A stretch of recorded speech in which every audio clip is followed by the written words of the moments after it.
Donc, depuis plusieurs années, de nombreux abattages d'arbres ont été constatés dans différents lieux et espaces publics de notre ville, sans que le riverain et les élus des quartiers concernés ne soient informés des raisons de ces opérations. Nous ne pouvons que déplorer ce manque de communication et de transparence sur un sujet crucial qui relie des enjeux environnementaux et sociétaux. Il s'agit d'arbres et de végétation, hérités de nos parents et que nous devons préserver pour nos enfants. L'échelle d'un mandat d'élu municipal de 6 années n'est pas comparable au temps de croissance d'un arbre et du développement de ses bienfaits pour notre biodiversité, avec plus de 80 années environ avant qu'il ne commence à stocker réellement du carbone.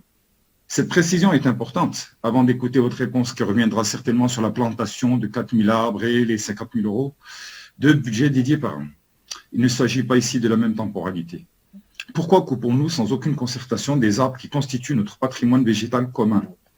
Les seuls enjeux de sécurité liés à des arbres considérés comme malades, souvent mis en avant, ne semblent pas systématiquement coïncider avec l'état des arbres abattus. Afin que ce sujet ne devienne pas clivant et qu'il puisse engager les habitants de Saint-Étienne et l'ensemble des élus, de la majorité comme de l'opposition, des éclaircissements sont nécessaires pour comprendre la gestion des arbres et des végétaux à Saint-Étienne.